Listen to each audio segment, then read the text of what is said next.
तो दोस्तों, 1857 के समय में एक ऐसा दिन भी आया था जिस दिन दिल्ली ने मौत का तांडव देखा था।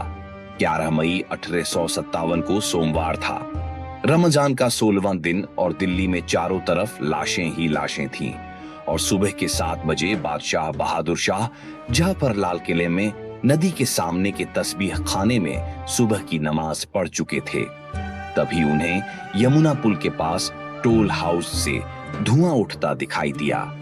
उन्होंने फौरन इसका कारण जानने के लिए अपना हरकारा वहां भेजा और प्रधानमंत्री हकीम अहसानुल्लाह खां और किले की सुरक्षा के लिए जिम्मेदार कैप्टन डगलस को तुरंत तलब कर लिया।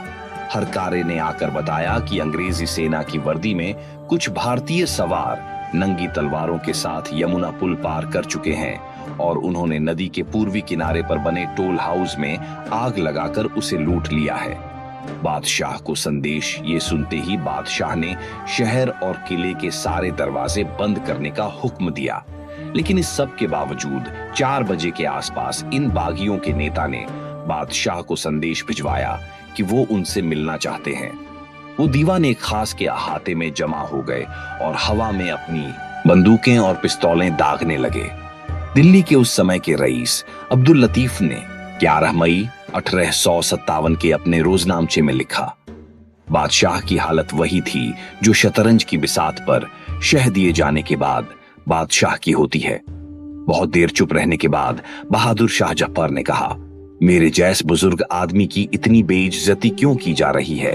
इस शोर की वजह क्या है? हमारी जिंदगी का सूरज पहले ही अपनी शाम तक पहुंच चुका है। ये हमारी जिंदगी के आखिरी दिन है। इन दिनों हम सिर्फ तन्हाई चाहते हैं। बागियों ने बारी बारी से आकर बादशाह के सामने सिर झुकाया। सिपाहियों ने जवाब दिया, हम पूरे मुल्क का पैसा आपके खजाने में ले आएंगे। जफर ने कहा, हमारे पास न तो फौजी हैं, न हथियार और न ही पैसा।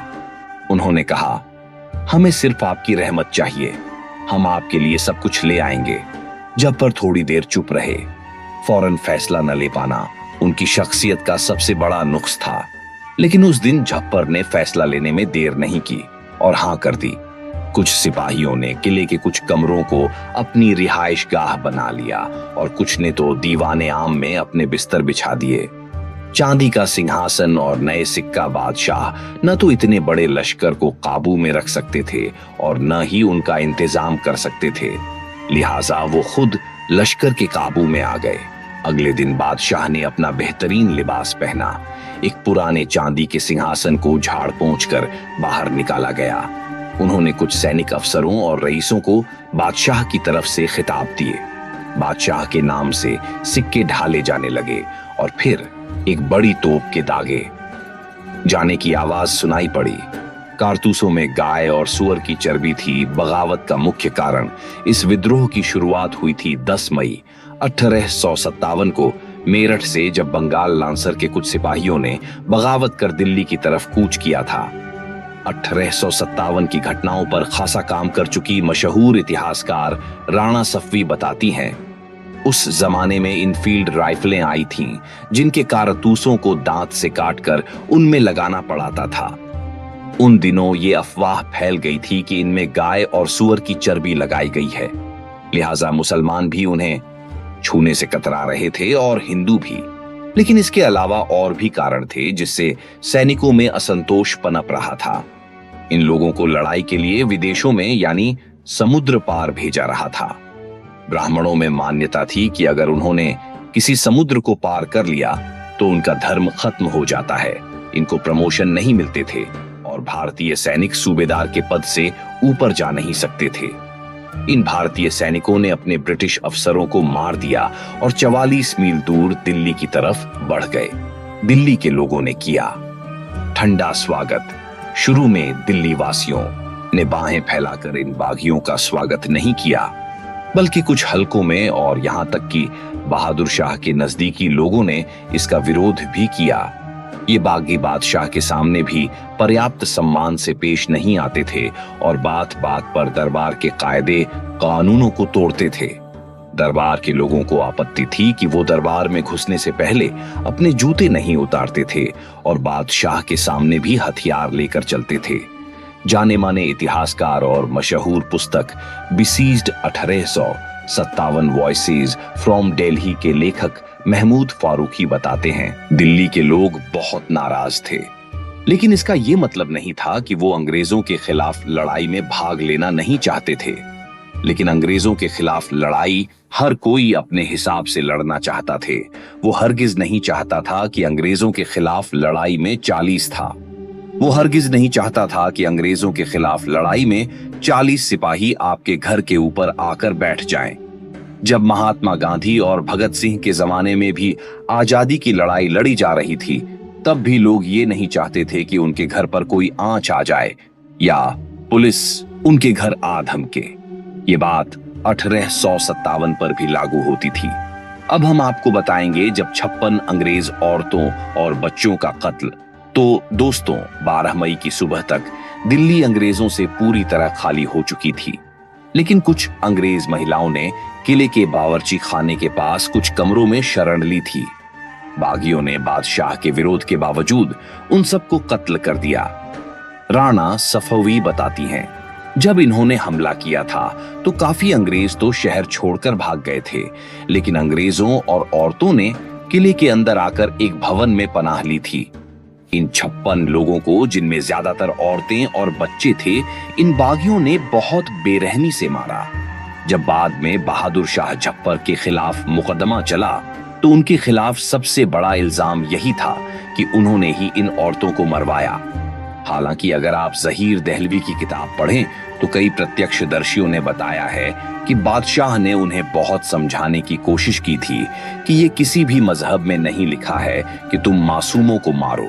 फिर अंग्रेजों ने किया कत्लेआम, लेकिन कुछ दिनों बाद ही बगावत करने वालों के पांव उखड़ने लगे और दिल्ली से खदेड़े जा चुके अंग्रेजों ने वापसी की।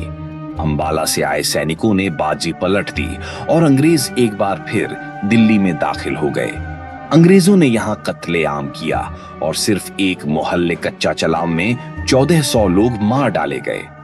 उस समय के ब्रिटिश सैनिक 19 वर्षीय एडवर्ड विबार्ड ने अपने चाचा गॉर्डन के लिखे एक पत्र में लिखा, मैंने इससे पहले बहुत भयावह दृश्य देखे हैं, लेकिन मैंने जो कल देखा है, मैं ईश्वर से प्रार्थना करता हूं कि वो मुझे ऐसा दृश्य फिर कभी न दिखाए। औरतों को तो बख्श दिया गया, लेकिन उनके पतियों और बेटों को मारे जाने के बाद उनकी चीखें अभी भी मेरे कानों में गूंज रही हैं। ईश्वर जानता है कि उन लोगों के प्रति मेरे दिल में कोई रहम नहीं था, लेकिन जब मेरी आंखों के सामने बुजुर्ग लोगों को इकट्ठा करके गोली मारी गई, मुझ पर उसका असर पड़े बगैर नहीं रह सका। और मिर्जा गालिब भी नहीं रहे। अछूते महमूद फारूकी बताते हैं, 1857 के दौरान पूरी दिल्ली में अफरा तफरी थी, और क्यों न हो, आप दुनिया की सबसे ताकतवर फौज से लड़ रहे थे शहर में, और क्यों न हो, आप दुनिया की सबसे ताकतवर फौज से शहर में बहुत जबरदस्त दहशत का माहौल था।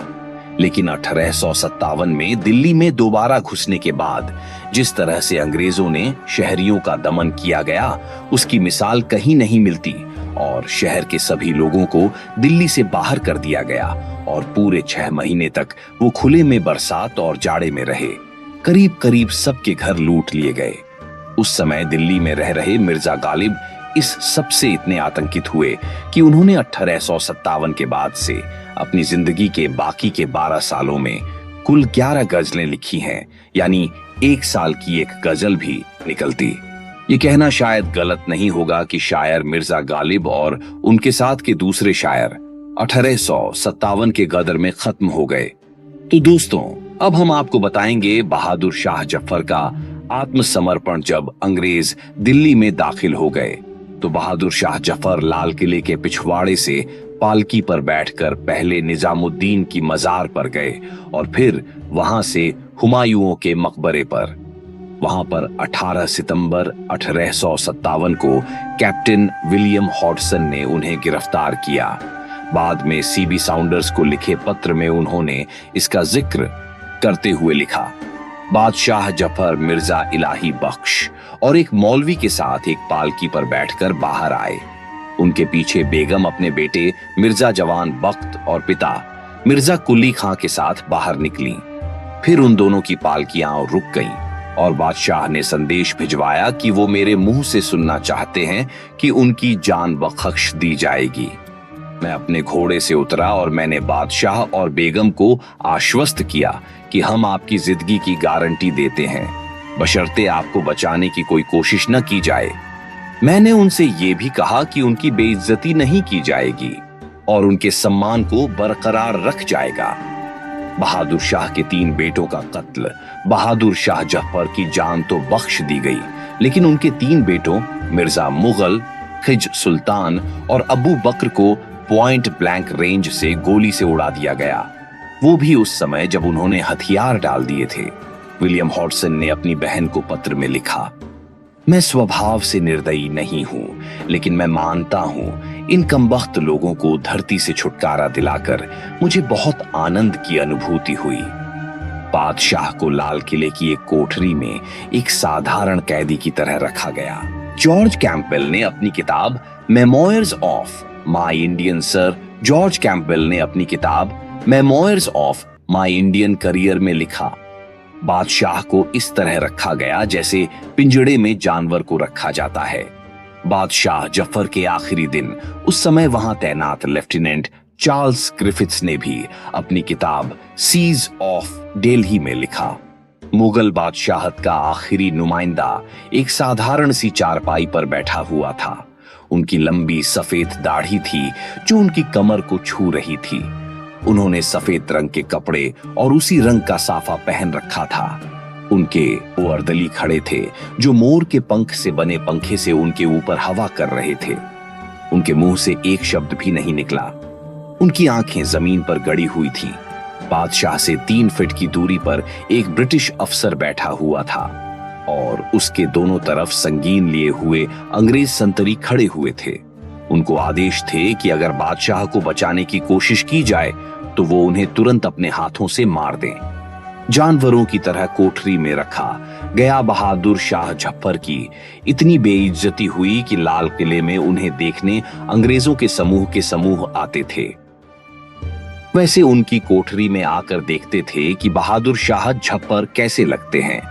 जिस बादशाह हिंदुस्तान का दिल्ली में ये हाल था, जाहिर है उन्होंने अपनी जिंदगी के बाकी साल अपनी मौत के इंतजार में ही गुजारे। दिल्ली से उनको रंगून भेजा गया और उसी के आसपास बर्मा के बादशाह को भारत भेजा गया, रत्नागिरी में। आखिर में बहादुर शाह जफर ने बिल्कुल ठीक ही लिखा, कितना बदनसीब है जफर दफन के लिए 2 गज जमीन भी न मिली कയ്यार में।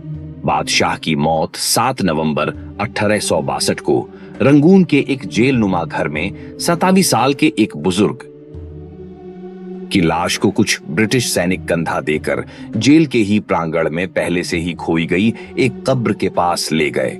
उस लाश के साथ मरने वाले के 2 बेटे और एक बड़ी दाढ़ी वाले मौलवी चल रहे थे। किसी महिला को उस जनाजे में शामिल होने की इजाजत नहीं दी गई। बाजार के कुछ लोगों को इसके बारे में भनक लग गई। वो जनाजे की तरफ बढ़े, लेकिन हथियारबंद सैनिकों ने उन्हें उसके पास नहीं आने दिया। अंग्रेजों ने लाश को कब्र में डालने से पहले उस पर छूने का छिड़काव किया ताकि लाश बहुत जल्दी गलकर मिट्टी में मिल जाए। 1 सप्ताह बाद ब्रिटिश कमिश्नर H.N. डेविस ने लंदन भेजी गई अपनी रिपोर्ट में लिखा, उसके बाद मैं बचे हुए राजकीय बंदियों की खबर लेने उनके निवास पर गया था। सब ठीक हालत में है। किसी पर भी बुजुर्गवार की मौत का कोई असर नहीं पड़ा है। उनकी मौत गले में फालिज गिर जाने की वजह से हुई है। दफन किए जाने की सुबह 5 उनका इंतकाल हुआ।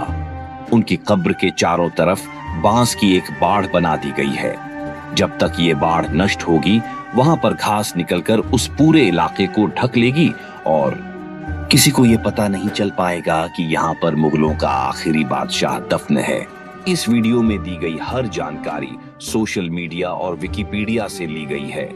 हमारी इस वीडियो का उद्देश्य किसी भी जाति, धर्म या किसी भी समुदाय की भावनाओं को ठेस पहुंचाना नहीं है। तो दोस्तों, कैसी लगी आपको हमारी यह वीडियो? अगर आप ऐसे ही और इंटरेस्टिंग वीडियो देखना चाहते हैं तो हमारे चैनल को सब्सक्राइब कर लें और बेल आइकन का बटन भी दबा दें ताकि हमारी हर वीडियो की नोटिफिकेशन आप तक पहुंचती रहे।